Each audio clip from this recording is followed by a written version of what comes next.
please subscribe and don't forget to press the bell icon to get notified whenever we upload a new video.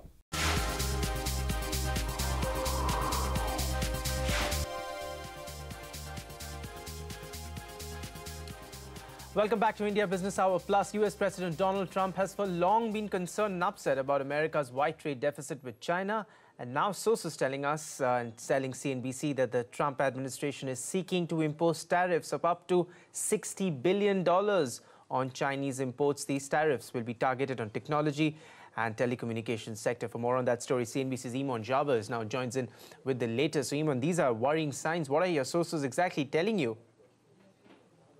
Reuters is reporting that it's $60 billion worth of goods that the Trump administration would put a tariff on coming in from China. There was a report earlier in the day yesterday that the president was offered a package of $30 billion of tariffs, said, no, I don't like that. I want a bigger number. And Reuters then reported later in the afternoon that the number would be $60 billion of goods coming in that would be hit with this new tariff. I'm also talking to sources who tell me there are other things under consideration inside the White House beyond just these tariffs. Take a look at a quick cheat sheet here. It's tariffs that are being considered, but also investment restrictions on money coming in from China into the United States, and then possible visa restrictions on Chinese travelers coming to the United States.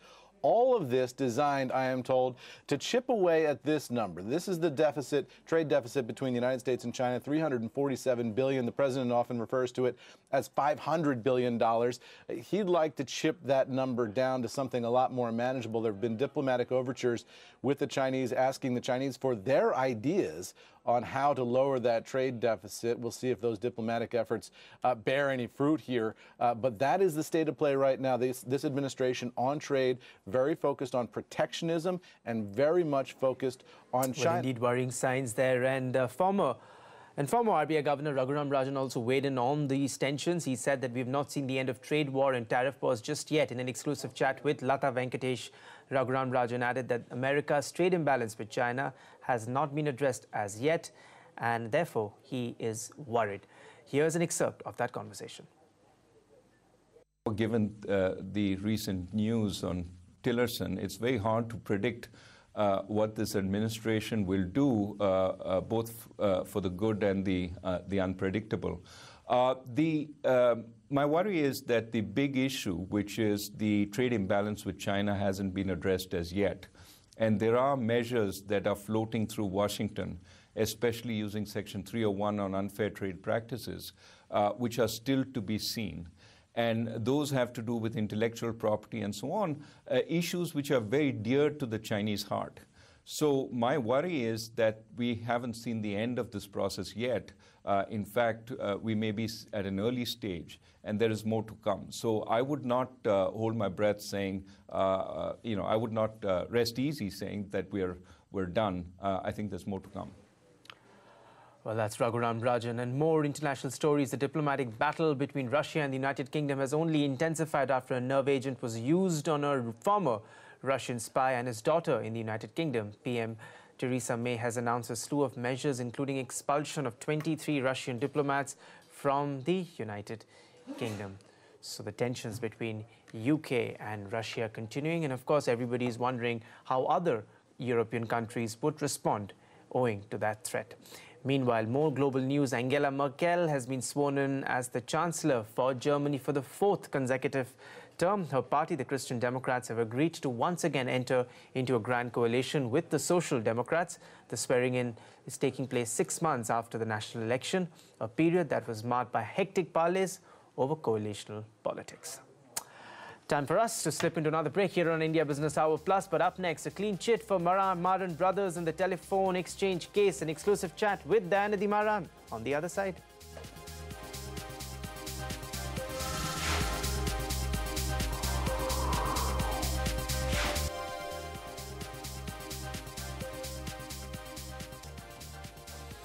Welcome back. Let's address an exclusive news break right now. Binani Cement lenders have approved a resolution plan for the company. Dalmia Bharat's bid has received the final nod. That's what we are learning from sources. For more on that, let's go across to Ritu Singh, who joins us live on the phone line.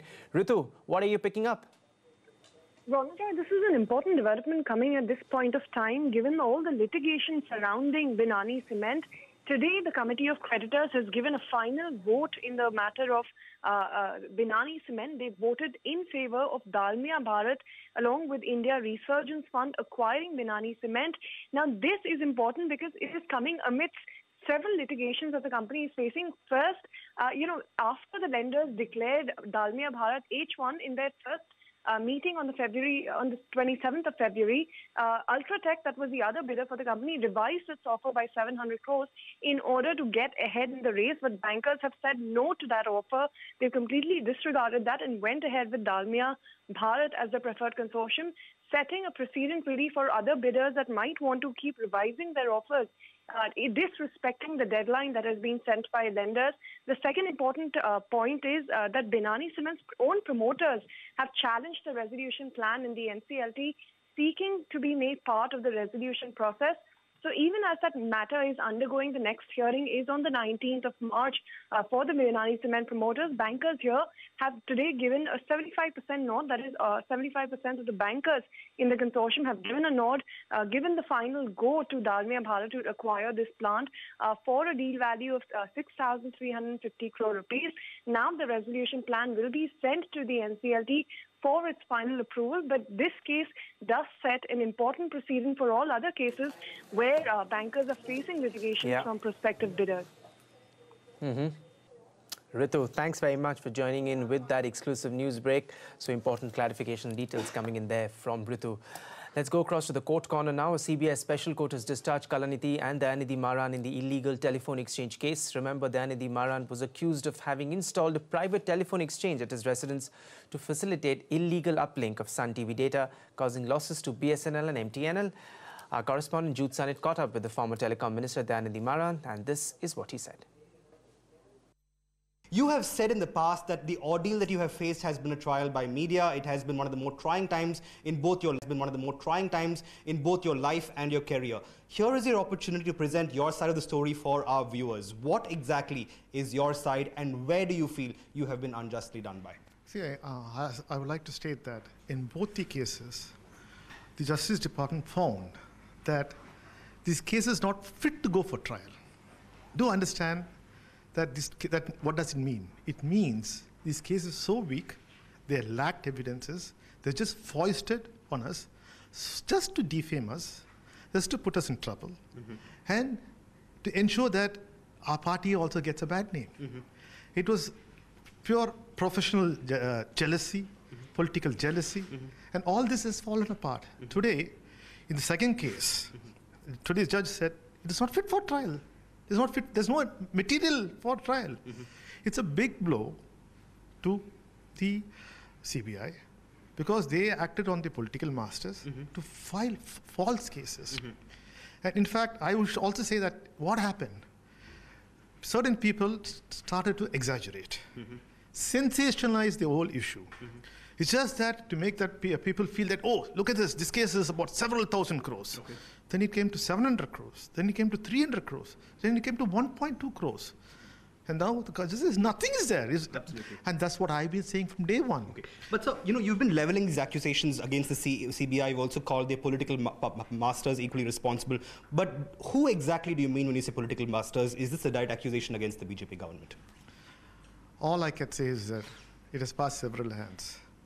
There are certain individuals, just to satisfy certain people's ego, this case for Westerners, to satisfy certain business interests, this case for Westerners.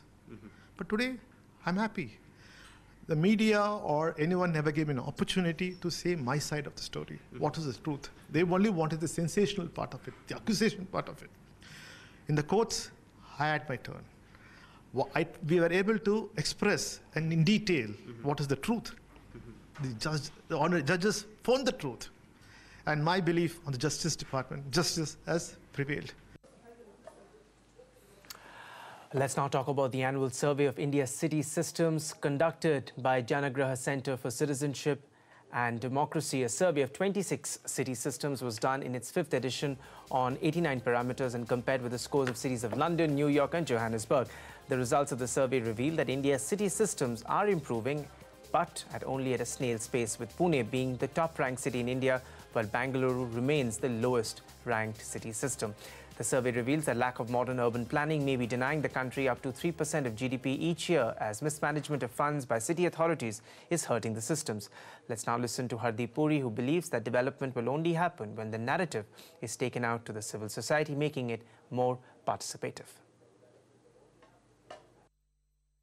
These are schemes which will not succeed, as the Swachh Bharat mission has shown, or smart cities, unless they have full citizen involvement.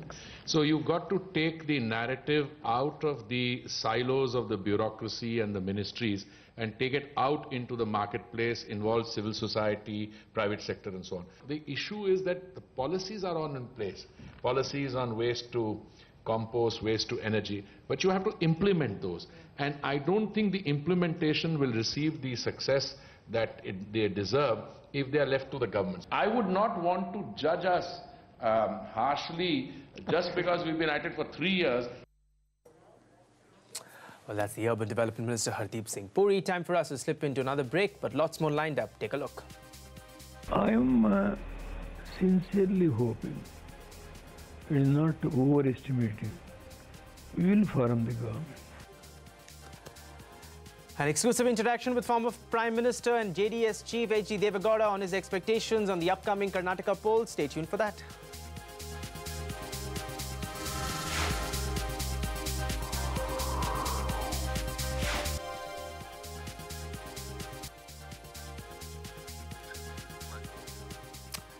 Karnataka will be going to polls in just a couple of months. H.D. Deve Gowda's Janata Dal Secular was once a force to be reckoned with in the state, but lately JDS has been relegated to a distant third. While many believe that a best result for the party would be to play the role of a kingmaker in the upcoming elections, the old warhorse Deve Gowda is eyeing the big prize. Speaking with Rukmini Rao, the former Prime Minister and the former Chief Minister of Karnataka, is optimistic about his party's prospects. I have burnt my fingers. Well, I have given the support to Dharm Singh. Let us be honest. Kumaraswamy, having gone with BJP, he has suffered very badly. Are we looking at a hung assembly where seeking support of JDS will be imminent for any of the parties to perhaps form a government in Karnataka? Madam, it is too early. I do not want to go nearer to anybody. And yes, the government of Bharatiya Janata Party is there. If we are not going to get the full working majority, then it is up to them to impose president rule for 6 months, conduct the election. The point is, why should I go to Mayawati? I requested Behenji Mayawati, for what purpose? I don't want to go with Congress or BJP. I have shared 20 seats.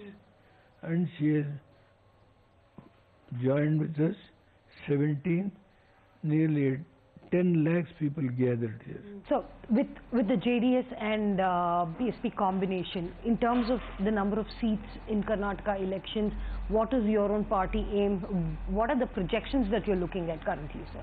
I am sincerely hoping it is not overestimating. We will form the government. I am not making any false statement with so much of financial problem. You can understand, for a regional party from last 10 years to survive, it is not so easy. Well, remember, the Karnataka elections will be taking place in April, May this year. Let's see if JDS can spring a surprise. With that, we've got to wrap up this edition of India Business Hour. But as we say goodnight, we leave you with a certain curtain raiser to tell you what we can expect from the first edition of Network 18's Rising India Summit that will take place on Friday and Saturday. Goodbye.